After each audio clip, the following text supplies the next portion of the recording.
Hello and welcome to today's episode of the Healthy Business Podcast. I am joined by the wonderful Hetty Verney, who is a financial business mentor. She is one of only a handful of Profit First accredited accountants in the UK, and I'm super excited to be talking to you today, Hetty. So thank you for joining me. Not at all. Thank you very much for having me. I'm excited about where our conversation is going to go because I know that numbers and accountants can bring a lot of fear into people's minds when they start thinking about it. But today, hopefully, we're going to bust a few myths and really talk about the importance of numbers, why it's important to really understand them, to know them, what they mean for you, but also really like as kind of paying yourself first, which is the importance of running your own business. So one question that I ask all my guests right at the beginning is, what does a healthy business mean to you? And I'd love to hear your thoughts on this. Healthy business to me means that you are paying yourself what you deserve, that you are rewarding yourself, and therefore you are making enough of a profit to be able to do that. But more than anything, it's the peace of mind that your taxes are covered, that your bills are covered, because you know that you're in a healthy position to be able to do that. I love that. I think there's it's that peace of mind, isn't it? It's that confidence in your business as well that is so important, that can feel quite unnerving when you get that tax bill and you go, oh my goodness, where am I going to find that from? Or it's a bit of a surprise.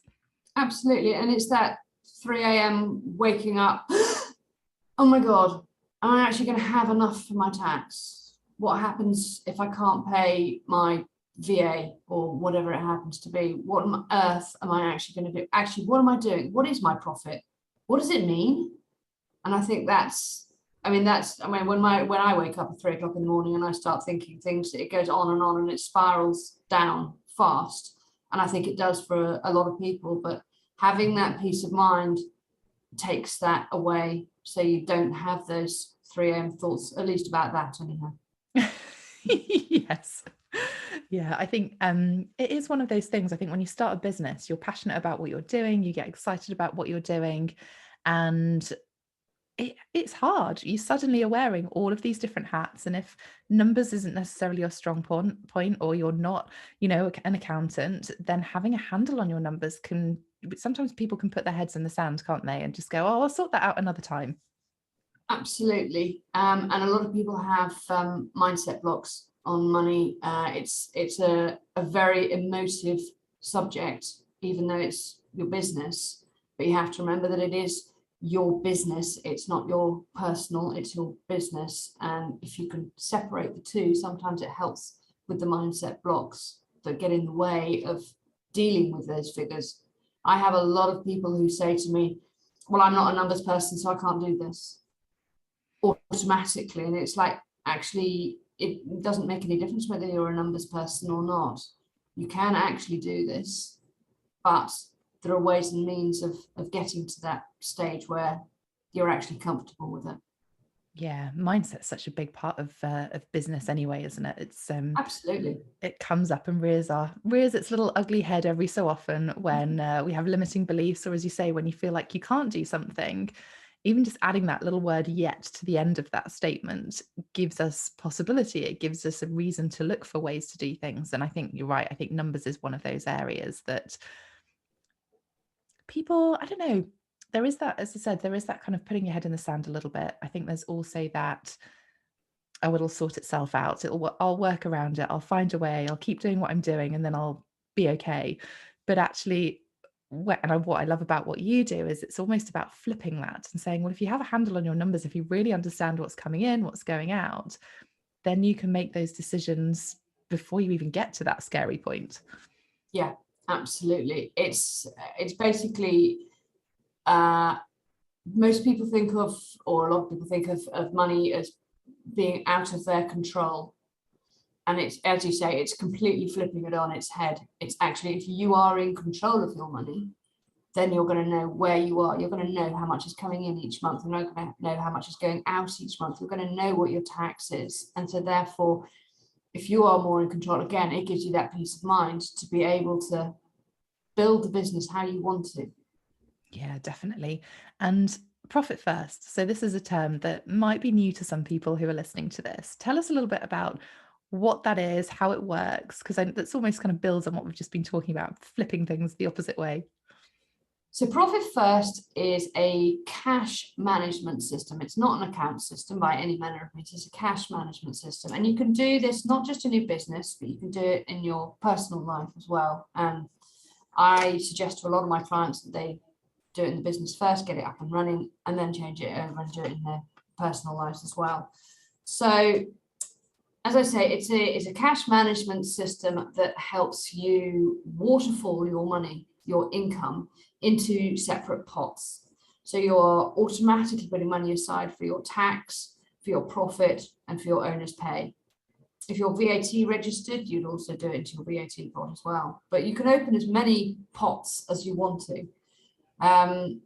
It helps you using certain predetermined percentages put over tiny amounts as often as you want to, but we'll go through that in a minute, into these pots. So the amounts seem minute at first, but by the time you get to pay your tax bill, you realize that actually you've already saved up for it.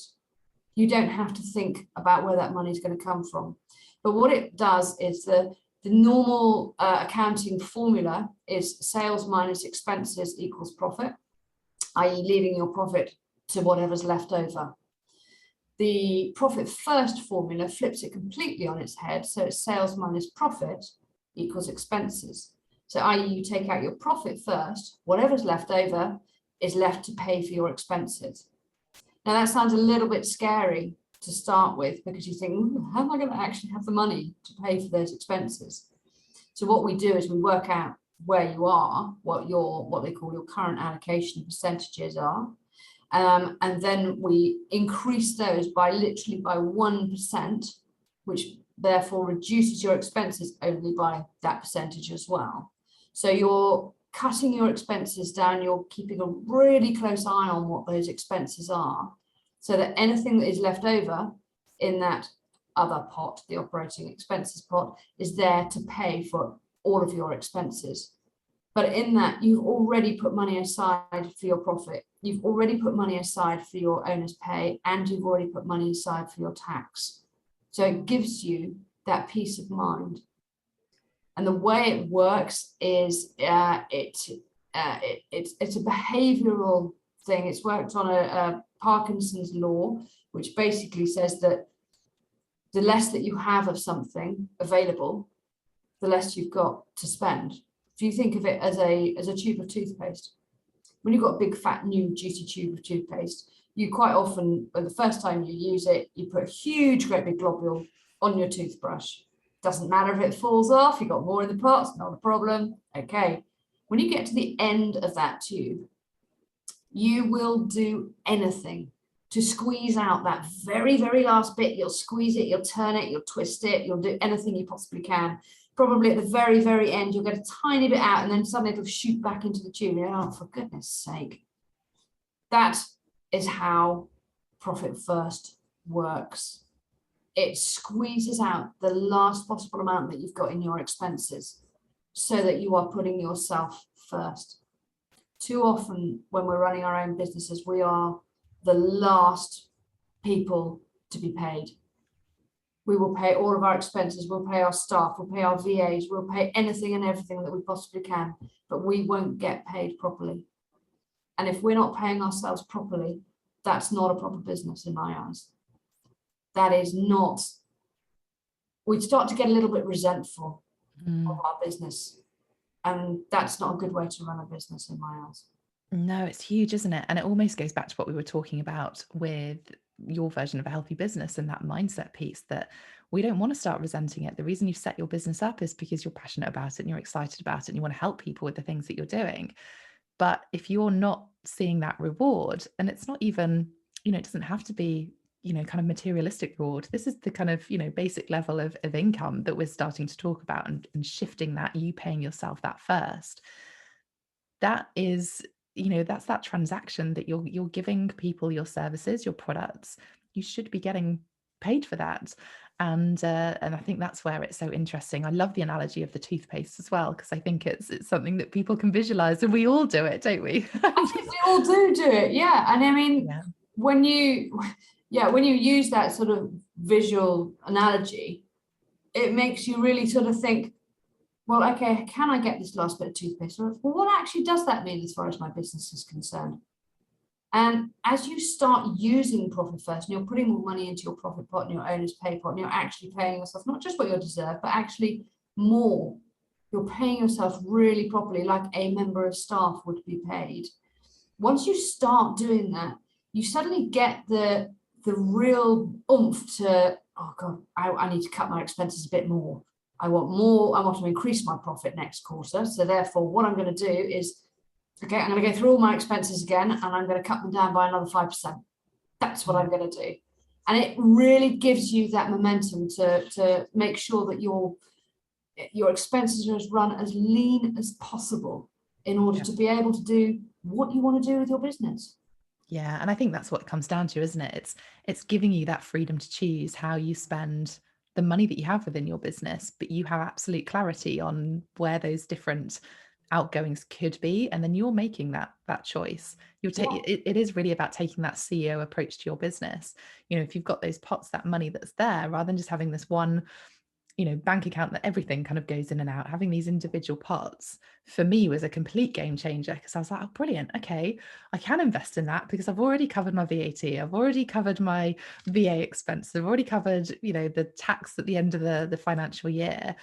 This is quite exciting. I can either choose to invest that in something else, or, that goes into the profit pot. That is still coming to me. And that's really exciting. And again, it goes back to your personal goals, how you want to run your business, what you want from it. And also how in some ways, it goes back to how you choose to run your life as well. I think, if you need that profit because you've got some amazing goals that you're working towards, then you can start building that up and start getting really excited about it, because you're seeing that pot growing month on month, week by week even. And really starting to get excited about it. And then, as you said, that kind of goes back to that mindset piece of feeling it, attaching meaning to things. And I've talked about this on previous episodes of the importance of attaching meaning to a goal, of you feel it, you emotionally feel it, rather than it just being that kind of physical transaction or that cash transaction that, just has to go out anyway. It's not paying a bill, it's impacting you achieving your goals. Yeah. And I think that's what's exciting. Absolutely. I love it. My clients love it. I have a client who has literally just finished working with me. She gave me a testimonial last week, and it's taken her 11 months to set it up, with a lot of tears, shouting at me, cancelled meetings. I mean, talk about a mindset block. Yeah. She really had one. And then in December, she actually set it up. And at the end of December, she took her first profit. And that's the first time that her business has been in profit in 9 years.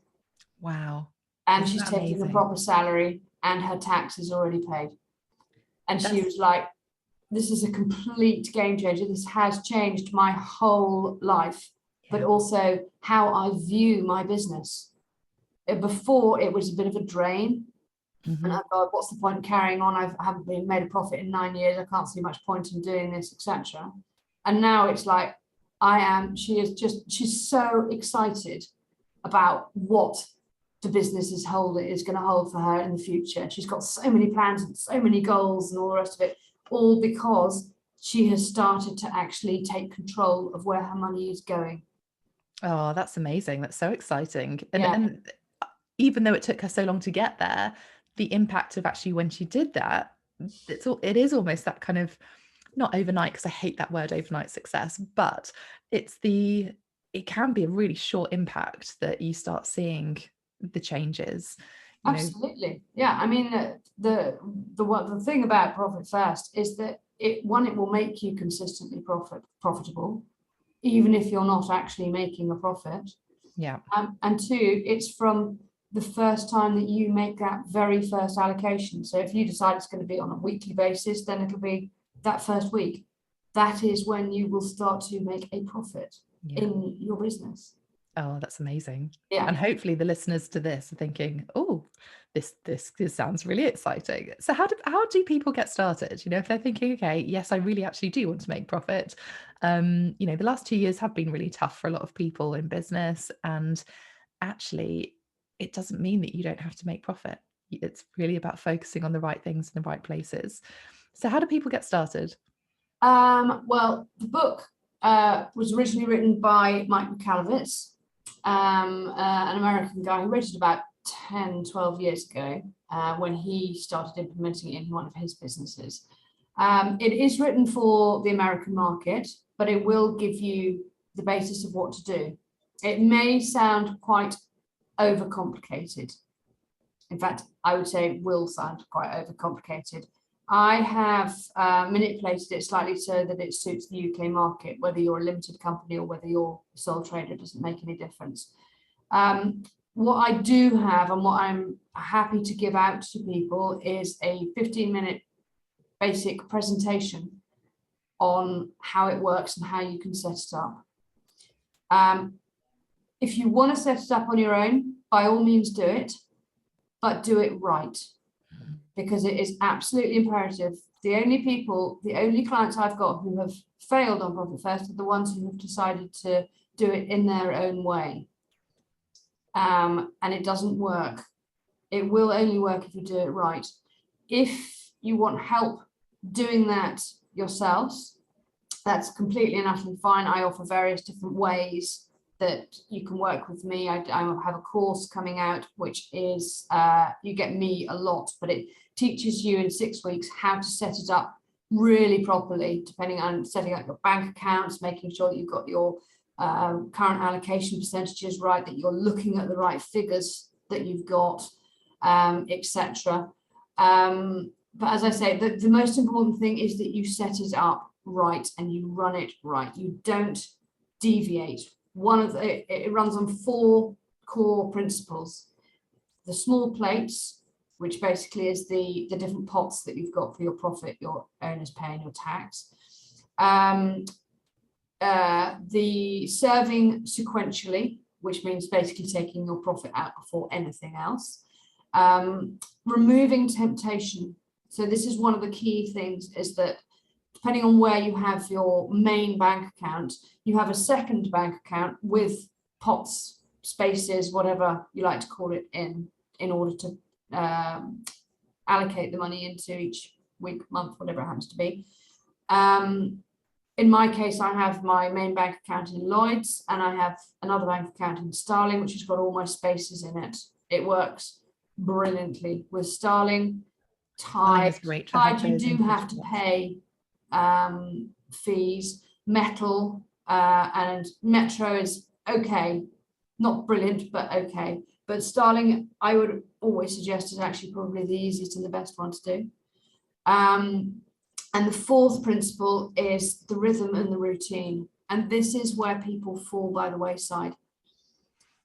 You can decide when to start, when to do your rhythm and your routine. Most of my clients now do it on a weekly basis because it works for them. If you only get paid monthly by your clients and you invoice them at the beginning of the month, they pay you at the end of the month, then I would suggest you only do it monthly. But otherwise, I would suggest that you do it weekly.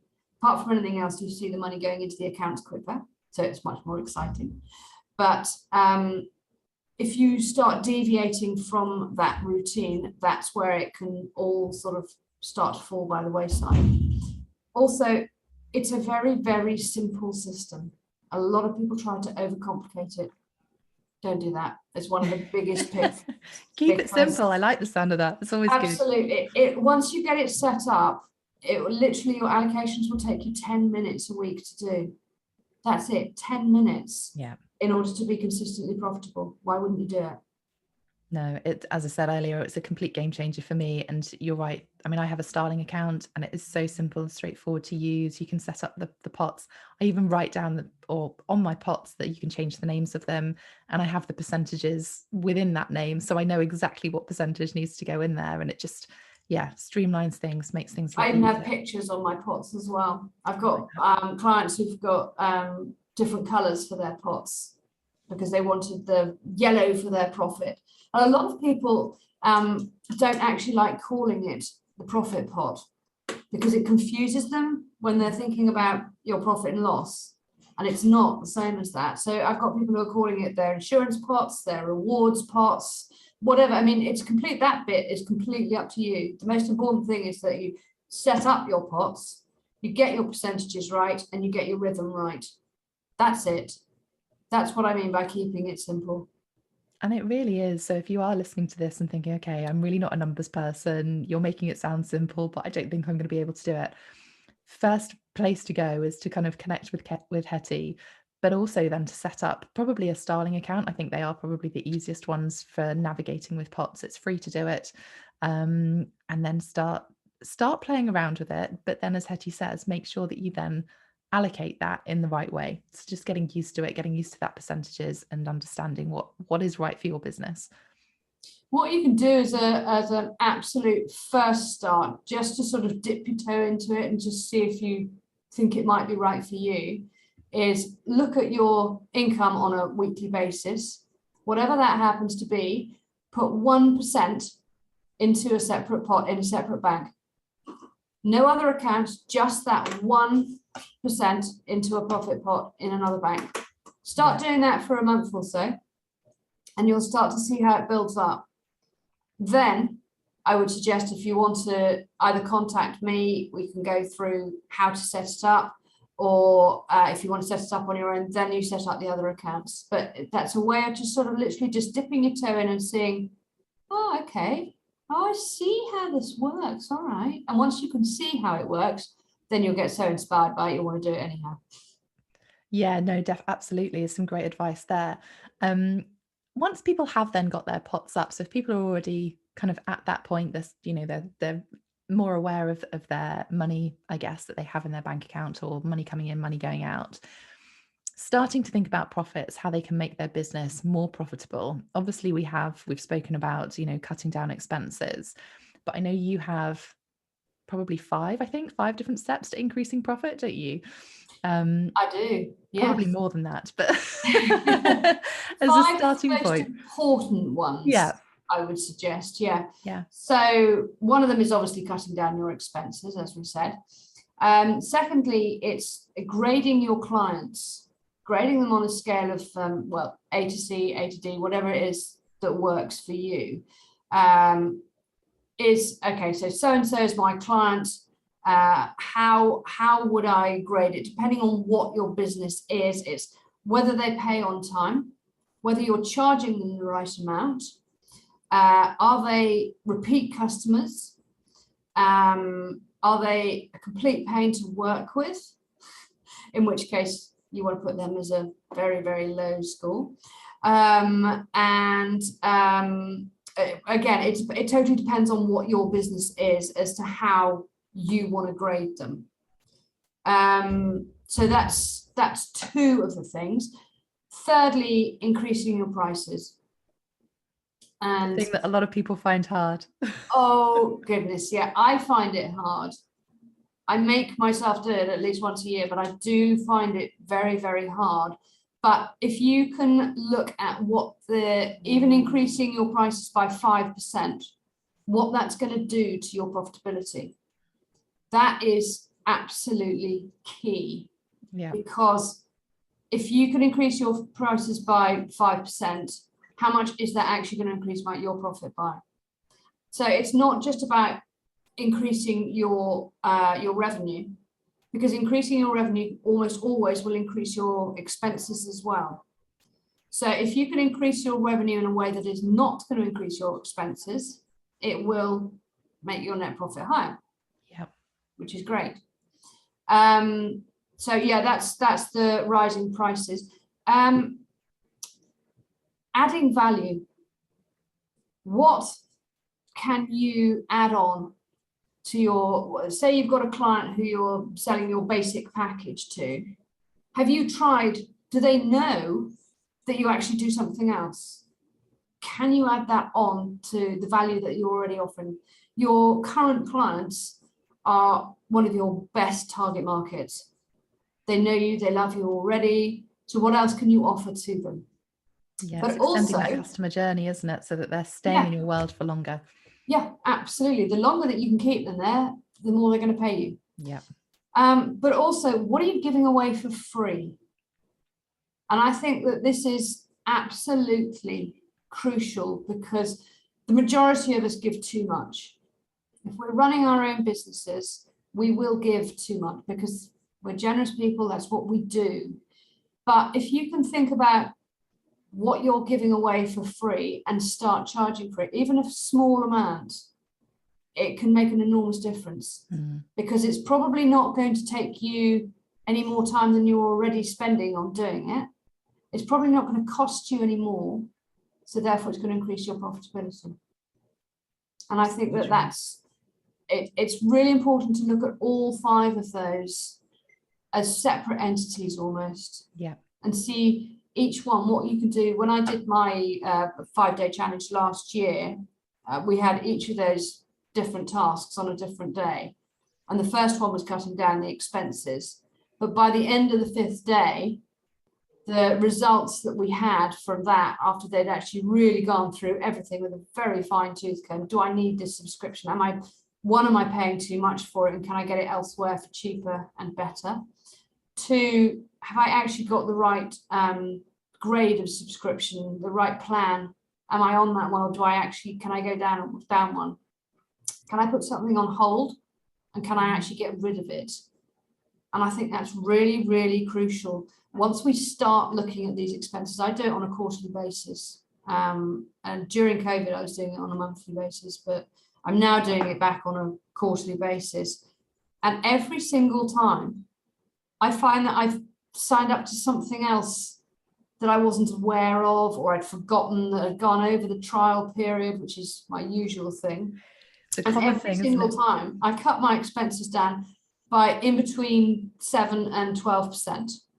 Every single time. Now that means that my profit is going to go up by in between 7 and 12% every quarter. Well, that's fantastic. That means I can increase my percentages for profit first and put more money aside. I'm now paying myself a better salary than I've ever paid myself before. And partly that was because I didn't think I was worth it. What I was doing was just what I do. Yeah. And therefore, why would I pay myself more? But actually, the feeling that I get every time I do a payslip now is like, yeah, actually, I have deserved that. Yeah. And that's changed my mindset completely onto how I view my business and my figures. And I think it's crucial. It's so important. And I think what's really interesting with what you've been talking about with tweaking how we can actually run things in our business to make more profit, we're not actually working more hours to achieve any of these things. No. You're bringing more money into your business without you having to work any more hours. So you're giving yourself that flexibility, that freedom, that more money, which we know is so many people's goals from running their own business and carrying on with it. That, you know, this isn't about working harder. It's about being smarter with your numbers, being smarter how you managing that money that's there. And as you said, you know, those 5 different areas, booking some time out in your diary to really look at those on a regular basis can have a huge impact on the amount of money that's coming to you without you having, as you say, without having to work any more hours or working harder. It really is the epitome, I think, of working smarter.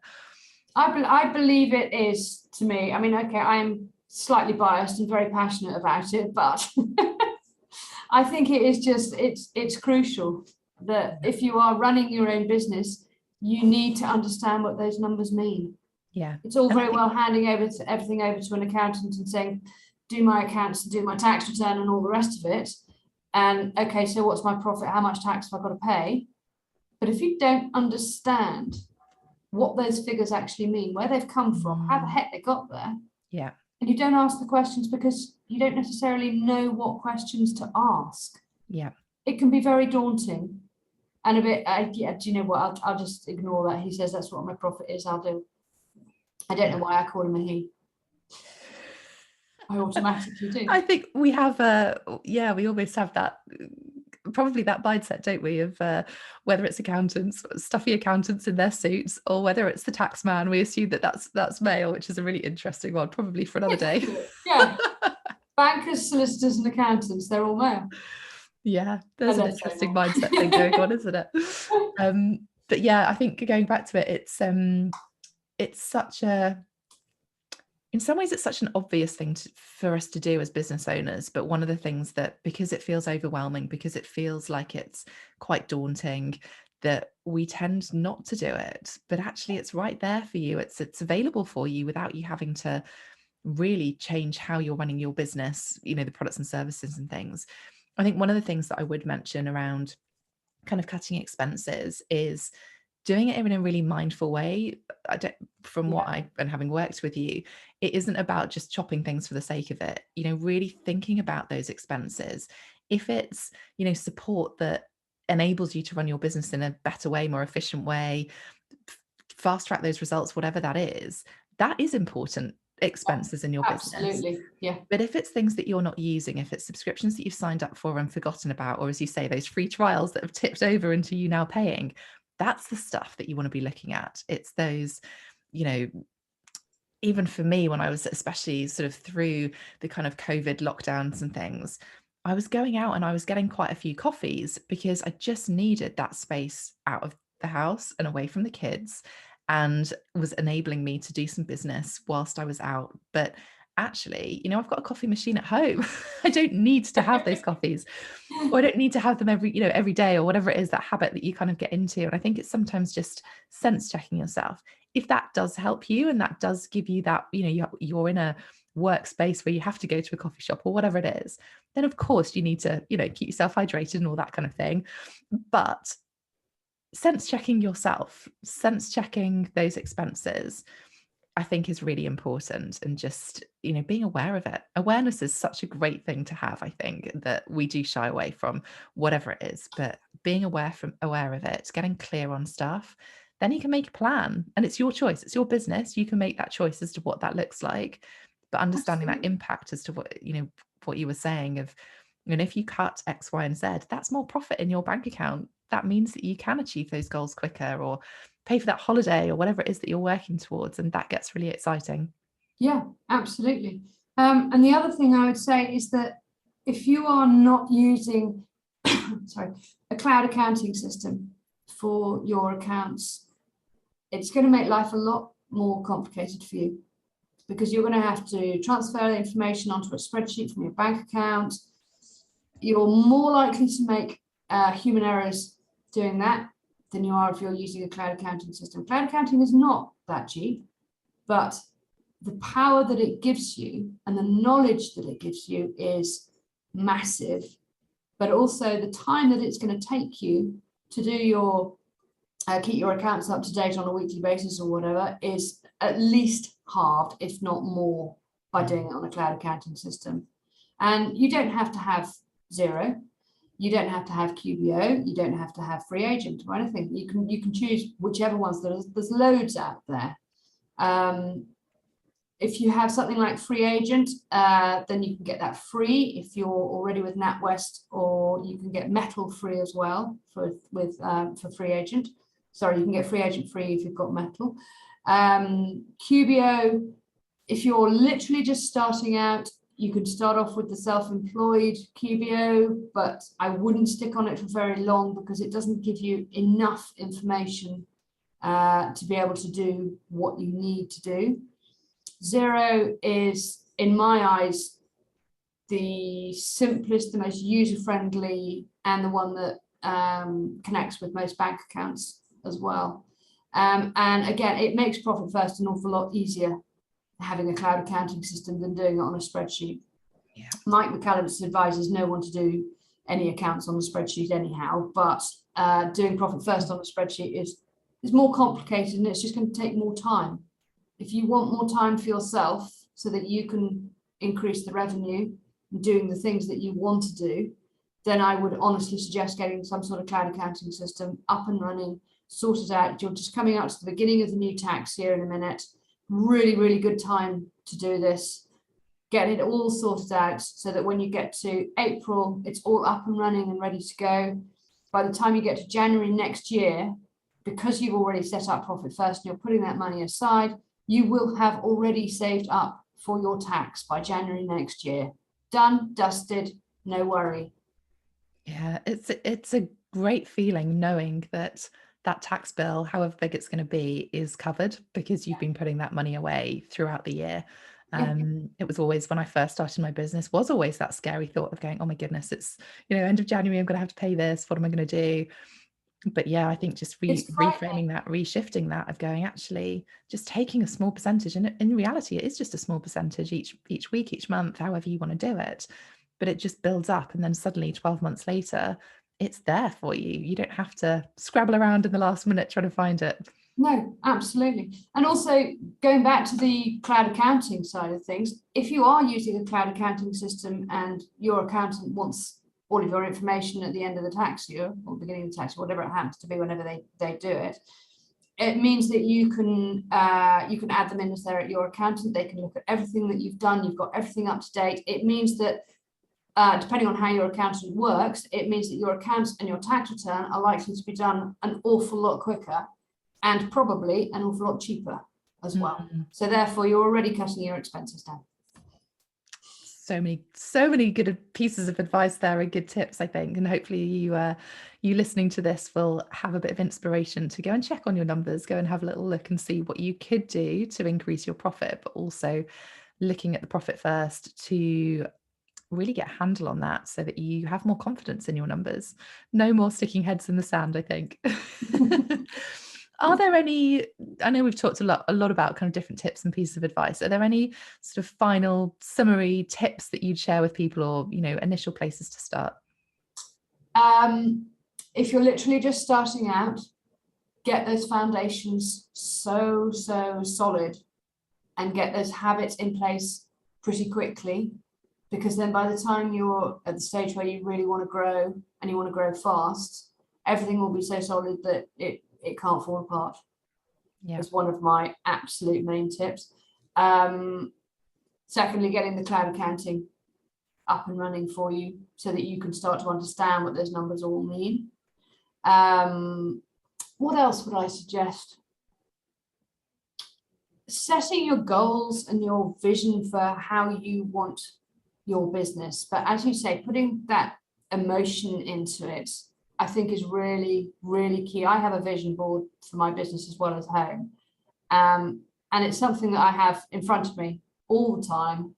And I watch it, I look at it, and the revenue figure changes every quarter because I put my income up, I put my percentages up for profit first. So that changes every single quarter without fail. And I think it's really, really important to be able to do that. Don't get scared of your numbers. Get in control of them as soon as you possibly can. But take it very, very slowly, step by step. Don't go hell for leather. Right, I'm going to do this all right now. I'm going to set up cloud accounting. I'm going to get last year's accounts and everything all done and dusted. Do it slowly, because otherwise it'll be so overwhelming that you'll stop. Yeah, definitely. And we don't also like have one other tip, and it might not work for anybody else, but I have my Friday afternoons are my admin and finance day afternoons. Without fail, I don't book any clients or anything like that. My Friday afternoons are for going through my Xero accounts, making sure everything's up to date, chasing up anyone who hasn't paid me, making sure all invoices have been sent out that need to be sent out, doing my profit first, checking exactly where I am in my profit first and what I can pay out or what I can't pay out, whatever it happens to be, and making sure all bills are paid that are done. So I get to the end of Friday, I know that my weekend is going to be finance free. I don't have to think about it. I'm already prepared for the following week. It's done. And it makes an enormous difference. And I think the majority of my clients who are doing it on a weekly basis now do that on a Friday, and it seems to work for them too. Amazing. Yeah. And you said it gives you that kind of clear space going into the weekend without having to worry about things, knowing exactly where you are. One thing I'd add to that as well is, doing it from a non-judgmental way. If you are feeling like, there's a lot going out and you're not getting as much in as you'd like to at the moment, then really trying to, yes, attach the emotion to your goals and what you're trying to bring in, but actually, remove that attachment, remove that emotion when you are going through those numbers, and just doing it in a really practical way of kind of exactly what especially the expenses when you're trying to understand which ones you need, which ones you don't necessarily need. Doing that in a non-judgmental way. If that money is spent, we can't get that back. That's okay. This is about moving forward and giving you that sort of positive steps forward to really help you grow and scale your business in the ways that you want to. Yeah, I would agree with that wholeheartedly. It's been amazing chatting to you. Numbers isn't necessarily my love, but I do love understanding them, and I love seeing the pots grow as well. So it's something that I think actually more and more people should be aware of, which is why I wanted to bring you into the podcast as well. Thank you so much for joining me. It's been amazing. Yeah, Where can people find you if they're wanting to connect with you or find out a little bit more about what you do? Well, my website is hettyverneyaccounting.co.uk. They can connect through LinkedIn, Facebook. Every Friday morning at 10 o'clock, I do a Friday Focus, which is a live video on a particular subject to do with either Profit First or mentoring or accounts or whatever it happens to be. It's only about sort of 10, 15 minutes, and they're all on there, so you can always look at previous ones as well.